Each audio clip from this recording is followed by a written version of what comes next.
안녕하십니까. 플레드 서우만입니다. 자, 오늘 이 시간에는 우리가 이제 테마 쪽으로 좀 넘어간다고 그랬습니다. 지난 시간에 이제 우리가 철강 쪽을 조금 살펴봤고요. 오늘은 이제 신재생 에너지 테마 중에 가장 굵직하고 이것은 단순히 이제 테마라고 하기보다는 이제는 하나의 어떤 업종으로 이제 자리를 잡을 수 있는 그런 섹터라고 보시면 좋을 것 같죠. 그래서 큰 것부터 조금 우리가 보도록 할게요. 자, 이 신재생 에너지라는 것들은 여러분들이 단순하게 태양광, 풍력 이렇게만 보실 것은 아니에요. 그러니까 화석 연료를 사용하지 않는 에너지 자원, 그러니까 친환경이라고 얘기를 하죠. 이쪽은 이제 신재생 에너지라고 얘기를 하는데 가장 대표적인 것이 이제 태양광과 풍력이 있습니다. 오늘 내용들이 그쪽으로 좀 집중이 될 것 같고요. 시간이 짧기 때문에 그래서 풍력과 이제 태양광을 중점적으로 보고 그 이외의 어떤 그 에너지 자원들도 상당히 많습니다. 바이오가스라든지 아니면 이제 연료전지라든지 아니면 수력이라든지 이런 것들이 굉장히 많죠. 그래서 이런 것들을 하나씩 좀 다뤄보고요. 전체적인 어떤 전반적인 내용 이해 이것을 이제 목적으로 좀 삼으시면 좋을 것 같아요. 자, 내용을 하나하나씩 보죠. 제가 이제 크게 이제 말씀을 좀 드리면 이런 부분들이에요. 그러니까 신재생 에너지가 왜 중요하느냐? 화석연료는 지금 얼마 전에 이제 미국에서 1,000조 원에 달하는 쉐일가스가 발견이 됐다. 이런 얘기가 나오죠. 그러면서 화석연료는 굉장히 많아요. 그런데 문제는 뭐냐면 환경이라고요. 그죠? 환경. 우리가 이제 지구온난화라든지 아니면 미세먼지라든지 이런 것들이 굉장히 많기 때문에 국제적으로 지금 여러 가지 이제 공조 움직임들이 좀 나오고 있습니다. 근데 여러분들이 보셔야 될 것은 이제 파리 협약이라는 것들이 있어요. 내용을 신재생 에너지 투자를 하실 때는 많이 들으실 텐데 이 파리 협약, 교토 정서 같은 경우에는 이제 차이점들이 좀 있죠. 그런데 파리 협약은 뭐냐면 이따가 내용은 자세히 나오겠습니다만 강제성이 있고요. 그 다음에 상당히 많은 나라들 190여 개국이 이제 참여를 합니다. 그러면서 글로벌 환경 관련 규제들이 좀 생기고 있는데 여기에 이제 가장 큰 영향을 받게 되어 있어요. 왜냐하면 강제성들이 있기 때문에 경제의 논리가 아니라 이제는 어떤 법적인 규제 쪽으로 간다라는 거죠. 그래서 어쩔 수 없이 투자를 한다. 이렇게 보시면 좋을 것 같고, 문제는 뭐냐면 화석연료로 이제 발전을 하는데 그 단가와 신재생 에너지의 단가, 이 단가의 차이는 굉장히 컸었습니다. 그래서 우리가 이제 보통 이런 단어를 들어보셨을 거예요. 그리드 페리티라는 단어를 들어보셨을 겁니다. 이 그리드 페리티라는 것은 뭐냐면 저거죠. 이제 그 화석연료로 생산하는 그 발전 단가와 신재생 에너지의 발전 단가가 이렇게 비슷해지는 것들, 이것을 우리가 그리드 페리티라고 얘기를 하는데 이 그리드 페리티가 아직 오지는 않았습니다. 그런데 발전 단가가 상당히 낮아지고는 있어요. 하지만 아직까지도 이 발전 단가가 상당히 높기 때문에 각국 정부의 보조금이 필요합니다. 보조금. 그죠? 보조금들이 있어야 돼요. 그래서 발전소들은 돈을 벌어요. 우리나라는 이제 한국전력이 있지만 작년인가요? 재작년인가요? 이때부터 민자발전소들이 막 생기기 시작했잖아요. 민자발전소들은 철저하게 경제의 논리로 움직입니다. 그런데 발전 단가가 높아서 적자를 볼 수 있는 신재생 에너지 투자를 한다? 안 하겠죠. 그렇기 때문에 정부에서 독려 차원으로 보조금들을 지급을 합니다. 그게 유럽에서 가장 활발하게 시작이 됐고요. 그 다음에 미국, 그리고 이제 아시아 쪽으로 좀 넘어오고 있는 상태죠. 자, 그 다음에 그러면 주가는 어떻게 되는 것이냐? 주가는요, 철저하게 원유 가격의 변동성에 따라서 정해 관계를 가집니다. 이게 무슨 얘기냐면, 유가가 올라가요. 그죠? WTI 유가가 올라가게 된다면, 단기간으로 바로바로 반영이 되는 것들은 아니지만, 그래도, 시차를 두고, 그죠? 신재생 에너지 관련주, 대형주들의 주가도 같이 따라 올라가는 모습들을 보인다는 거죠. 지금 유가가 이제 $50대 이렇게 내려왔을 때는 동반해서 폭락을 했습니다. 왜냐하면, 아무리 보조금을 준다고 하더라도 이 보조금의 한계는 있는 거죠. 그런데, 이제 유가가 싸지면은 석유 아니면 LNG, 아니면 석탄 이런 것들로 발전소를 돌리지 신재생 에너지 투자 안 한다고요. 그렇기 때문에 이 주가 자체가 원유 가격, 그죠? WTI 유가와 굉장히 유사한 정의 관계를 가진다라고 보시면 좋을 것 같고, 지금까지는 전체적으로 유럽에서 집중적인 투자를 했습니다. 그런데 어디로? 아시아, 중국이나 인도 쪽으로 넘어오고 있다. 이렇게 보시면 될 것 같아요. 자, 세부적인 내용들로 들어가죠. 교토 정서와 파리 기후 협약의 차이입니다. 이게 글씨가 보일지 모르겠어요. 그런데 어쨌든 이렇게 보시면 좋을 것 같아요. 차이점이 뭐냐면 이게 채택은 2015년 12월 12일 날 됐습니다. 그런데 몇 개국? 195개국이에요. 195개국. 이때 교토의정서는 몇 개국? 선진국이 빠졌죠. 37개국밖에 참여를 안 했습니다. 그러니까 대부분의 나라들이 여기에 이제 참여를 하고요. 그 다음에 또 중요한 것들은 뭐냐 하면 선진국에서 이제 기금을 마련을 해서 개도국에서는 각국 정부가 보조금을 줄 수 있는 능력들이 안 되기 때문에 뭐 한다? 지원을 해줍니다. 얼마? 1천억 달러. 우리 돈으로 뭐 120조 정도가 되겠죠. 이것을 이제 지원한다는 내용들이 있고요. 그 다음에 또 중요한 것은 뭐냐면 구속력이 있다라는 거예요. 이때는 구속력이 없었어요. 교토의정서는 그냥 이렇게 합시다. 갖고 으쌰으쌰 한 것 뿐인데 구속력이 존재를 하고요. 5년마다 한 번씩 실제로 이것이 이루어지고 있느냐 이런 것들을 점검을 한다는 거죠. 그래서 지금 뭐 우리나라 같은 경우에는 앞으로 온실가스를 한 37%, 38%를 줄여야 되는 의무를 가지게 된 겁니다. 그렇기 때문에 투자를 안 할 수가 없는 거죠. 그래서 이 파리 기후 협약을 계기로 해서 지금 적극적으로 각국 정부에서 신재생 에너지 투자를 하고 있다. 뭐 좋은 거죠. 그런데 자 이제 그럼 세부적인 내용들, 세부적인 자료들을 좀 볼게요. 뭐냐면 전 세계에서 이제 뭐 주요국들의 어떤 탄소 배출량, 그죠?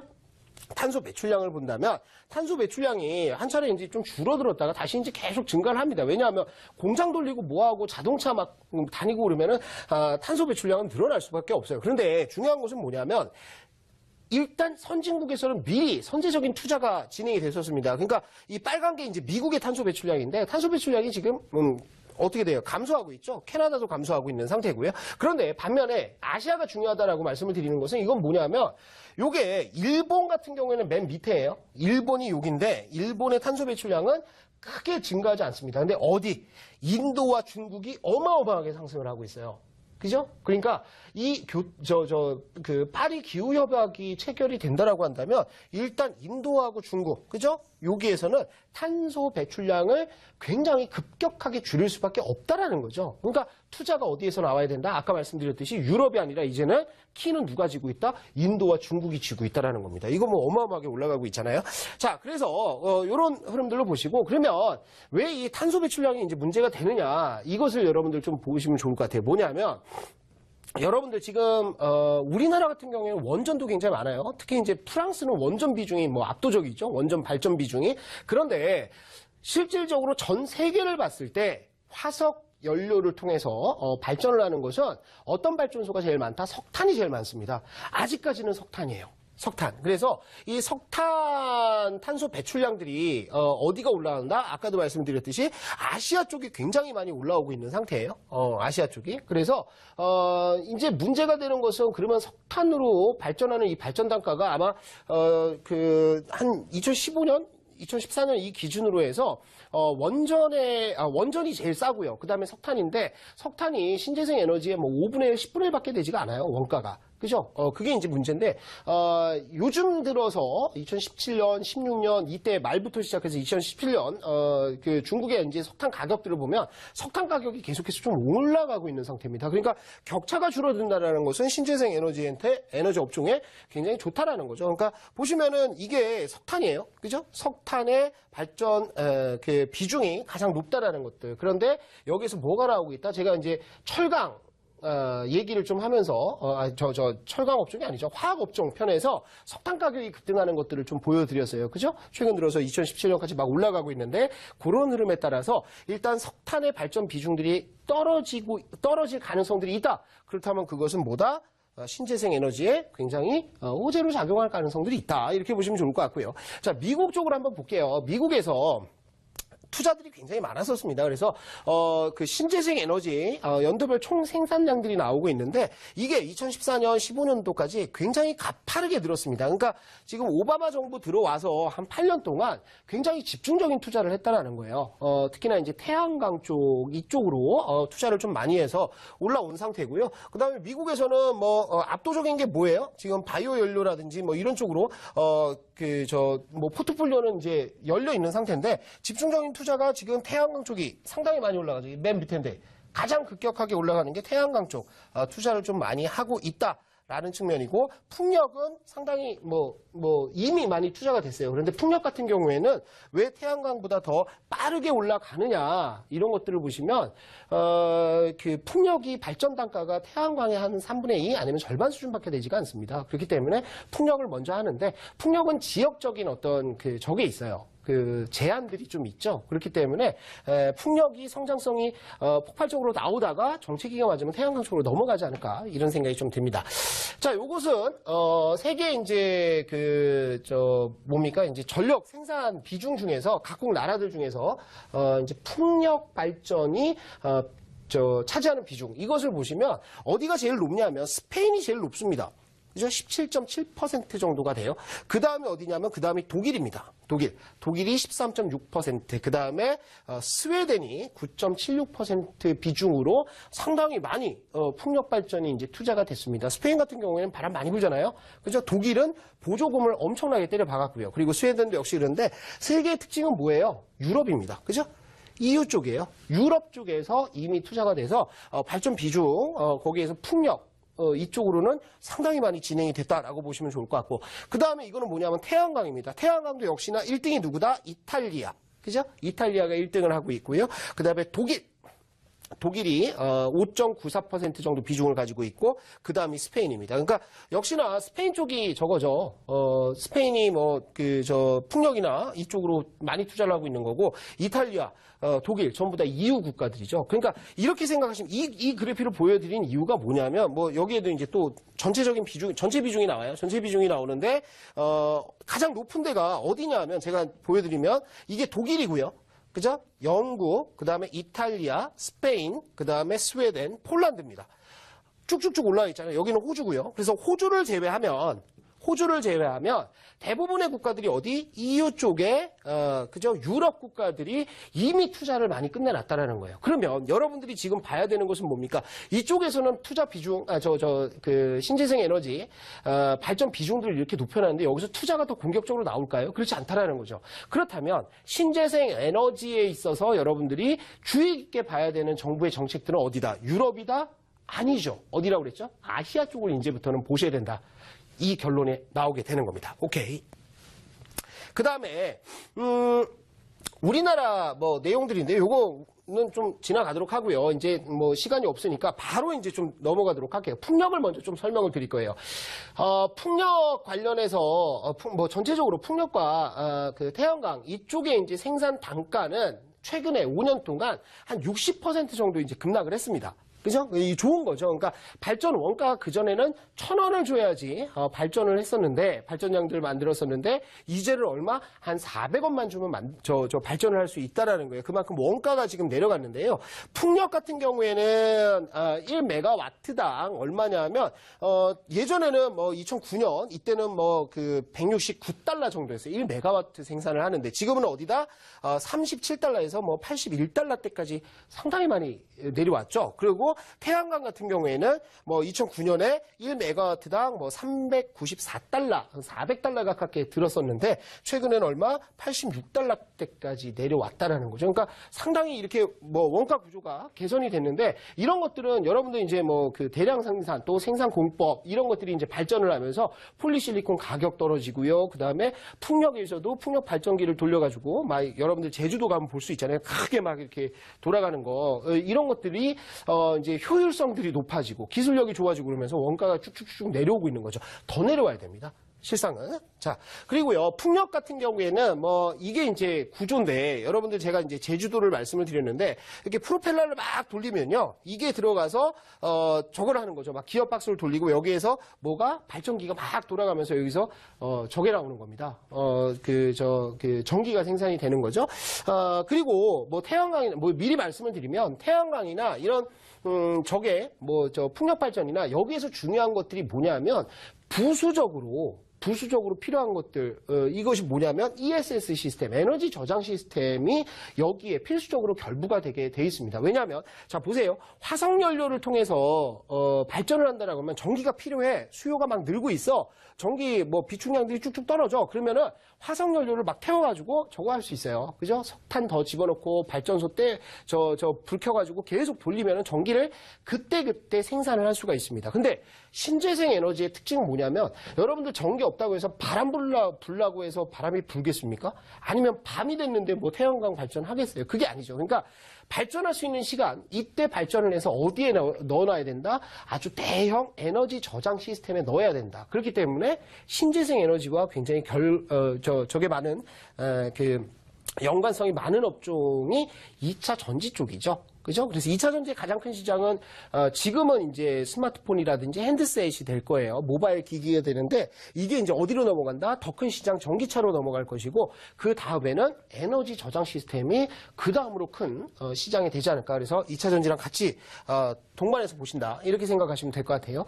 자, 그 다음에 이제 태양광입니다. 뭐 어떻게 만들어지는지를 좀 보시면 돼요. 태양광은 제일 중요한 게 뭡니까? 폴리실리콘이 제일 중요하죠. 폴리실리콘 많이 들어보셨을 거예요. 그래서 우리나라 OCI도 있는데 이 폴리실리콘은 이것을 만들어 갖고 어떻게 하냐면 인곳을 만들어요. 인곳. 이거는 뭐 사파이어 인곳도 있고 폴리실리콘 인곳도 있고 뭐 반도체 만들 때도 웨이퍼 잘라내는 규소 인곳도 있고 그렇죠. 인곳. 그래서 이렇게 원통형으로 인곳을 만들어서 이걸 얇게 자른 다음에 웨이퍼를 만듭니다. 그래서 이 웨이퍼를 가지고 태양 전지를 만들고요. 이거를 붙여 가지고 모듈을 만들어요. 이렇게 크게. 그죠? 이런 것들이 여기 하나하나 다 들어가 있는 거라고. 그래서 이렇게 만든 다음에 뭐 한다? 이게 발전소입니다. 땅에다가 햇빛이 많이 비치는 데다가 쫙 깔아놓고 여기에서 태양광 발전을 통해서 전기가 만들어지면 에너지 저장 시스템에 저장을 하는 구조. 이게 이제 태양광 발전이라고 생각하시면 돼요. 그런데 태양광 관련해서는 지금 뭐 논란은 많습니다. 그런데 지금 뭐라고 제가 써놨냐면 구조조정이 진행 중이다 이렇게 말씀을 드렸죠. 왜냐하면 태양광 관련해서는 그러니까 제가 그 반도체 장비주 얘기할 때 얘기를 했어요. 뭘 얘기했냐면 반도체 쪽은 뭐하고 연관이 많이 되냐면 태양광하고 연관이 많이 된다 그랬죠. 태양광하고 연관이 많이 되고 조선 쪽은 어디랑 연관이 된다? 조선 쪽은 풍력하고 연관이 된다 그랬어요. 그죠? 풍력. 왜 그러냐면 공법들이 비슷합니다. 반도체 같은 경우에는 똑같이 이제 인got 만들고 뭐 만들고 그러면서 반도체를 웨이퍼에서 반도체를 뜯어내는 거고 조선 같은 경우에는 단조 통해 가지고 뭐 쇠를 두드리고 갖고 뭘 만들잖아요. 그런 걸 가지고 막 윈드 타워도 만들고 프로펠러도 만드는 거예요. 그래서 이쪽 반도체 기술을 가진 쪽에서 전부 다 뭐가 됐어요? 전부 태양광 발전 관련해서 장비 만들고 뭐 만들고 그래갖고 상당히 많이 어깨가 이제 경쟁이 굉장히 치열해졌다고요. 그러면서 뭐가 됐다? 일단 오버 생산들, 그죠? 공급들이 굉장히 많다라는 거죠. 그러면서 뭐가 있냐? 폴리실리콘 가격들이 이렇게 급락을 하게 된 거예요. 뭐냐면 폴리실리콘 가격이 이렇게 올라갔었습니다. 그죠? 1kg당 205달러 이렇게 올라갔었어요. 그런데 이게 지금 어떻게 돼 있냐? 2016년, 2015년에 205달러 갔던 게 지금 한 15달러대까지 떨어진 거죠. 그러니까 10분의 1 토막이 더 난 거예요. 그렇기 때문에 많은 업체들이 도산을 합니다. 그리고 OCI 같은 경우에도 주가 급락뿐만이 아니라 뭐가 나왔다?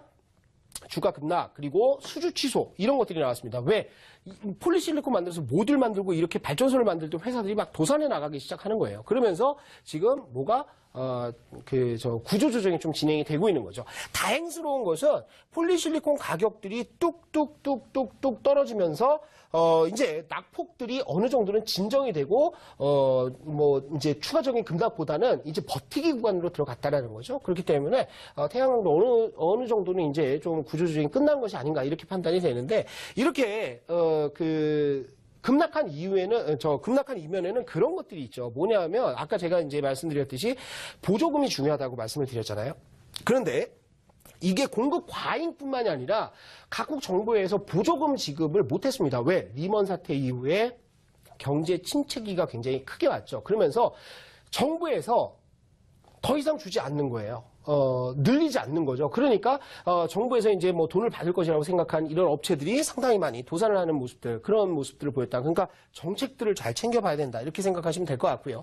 종목들을 좀 제가 설명을 드릴게요. 태양광 쪽은 요즘 들어서 많은 종목들이 있는데요. 여러분들 뭐 제일 잘 아는 OCI, 그죠? S에너지, SDN, 신성솔라엔지, SKC 솔믹스, 하나케미칼, 한솔테크닉스 뭐 이런 종목들이 쭉 있죠. 그런데 중요한 것은 뭐냐면 중요한 것은 한번 구조 조정은 됐다고 하더라도 여기에서 재무 구조가 좀 취약한 종목들이 있습니다. 그래서 이런 종목들은 제가 나중에 조금 무료 방송이라든지 이런 데서 이제 좀 걸러드리겠다 이렇게 말씀을 드리면 될 것 같고요. 그 다음에 풍력과 관련돼서는 뭐 유니슨부터 시작해서 쭉 있는데 여기에 뭐 누리텔레콤이나 뭐 이런 것들 요것은 이제 스마트 그리드예요. 스마트 그리드. 그죠? 이거는 이제 요까지 좀 잘라놓고 유니슨이 이제 자유 단조업체들이 이렇게 있고요. 이 중에서 가장 여러분들이 보셔야 될 것이 동국 SNC라는 종목이죠. 윈드 타워를 만들고 있는데 최근에 수주들이 굉장히 많이 늘고 있다라는 얘기들이 좀 나오고 있습니다. 그리고 여기에 이제 뭐 피팅 업체들, 그죠? 윈드 타워를 해가지고 뭐 이렇게 조이고 그래야 되니까 이런 피팅 업체들도 들어간다라고 생각하시면 좋을 것 같고요. 친환경 에너지 쪽은 뭐 기타 에너지 쪽이에요. 그러니까 KG ETS 같은 경우에는 뭐 저거죠. 그 쓰레기를 태워가지고 거기에 이제 연료들을 이제 공급을 하고 그러는데 뭐 한국종합기술이나 서희건설이라든지 뭐 바이오가스 이런 쪽이죠. 이렇게 종목들이 있는데 종목들의 자세한 어떤 투자 전략이나 아니면은 어떤 종목들을 내가 중장기 투자를 하고 싶은데 어떤 종목을 해야 되냐 이런 것들은 제가 우리 만세타임 홈페이지에 들어오시면 거기에 이제 무료 방송이라든지 이런 것들이 열립니다. 그래서 거기에서 좀 자세히 설명을 드린다 이렇게 생각하시면 좋을 것 같고. 제가 주가를 좀 보여드릴게요. 제가 이제 따로따로 보여드리는데 동국 SNC의 주봉 차트를 보시면 상당한 침체기를 좀 겪었었죠. 그리고 트럼프가 당선되면서 뭐 신재생 에너지와 관련된 투자가 줄어들 것이라는 우려감에 이제 빠졌는데 지금 요 흐름들 빼면 요거 빼면은 그죠? 전체적인 흐름이 어떻습니까?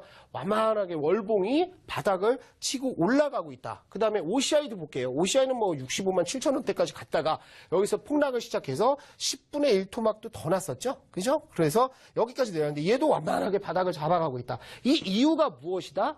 제가 아까 말씀을 드렸죠? 이런 겁니다. 제가 WTI 유가예요, 이게. 그죠? 위에 이제 보이실지 모르겠는데 WTI 유가고요. 유가 흐름들이고 유가 월봉입니다. 그다음에 OCI고 그다음에 동국 SNC인데 제가 이제 이 앞쪽에 이제 차트는 좀 지웠어요. 왜냐하면 저 60몇만 원까지 올라갔던 차트가 있어서 여기가 잘 안 보이거든요. 그래서 앞에를 좀 지워버렸고 이렇게 기간들을 좀 맞춰놨습니다.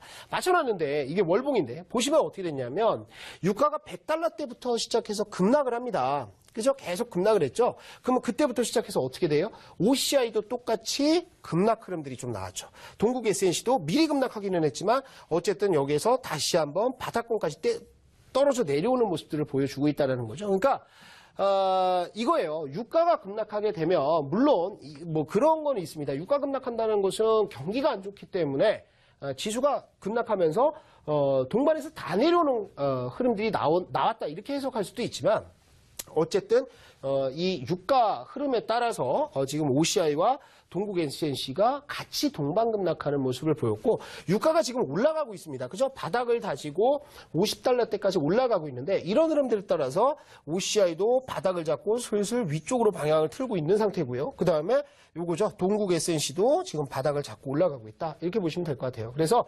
요거를 보신다면 이 신재생 에너지 관련주들을 보신다라고 한다면 중요한 것은 정부의 정책들을 좀 보셔야 될 것 같고요. 그 다음에 두 번째는 유가의 움직임들. 이것을 뭐 하루하루의 등락을 보시는 게 아니라 약간의 어떤 긴 흐름들로 유가가 이제 상승 흐름들이 계속해서 나오냐 이런 것들을 가지고 저거를 하시면 된다. 주가의 중장기 흐름들을 좀 보시면 된다.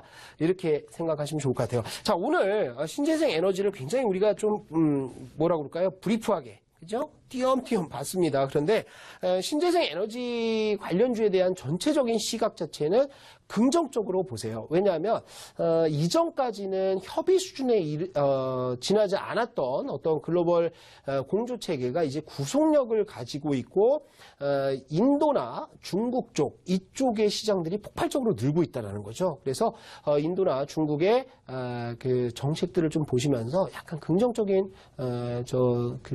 투자 포지션들 잡으시면 좋지 않을까 이렇게 생각이 됩니다. 자, 오늘 제가 준비한 내용은 여기까지고요. 저는 또 다음 시간에 좋은 종목들, 좋은 내용들 가지고 찾아뵙도록 하겠습니다.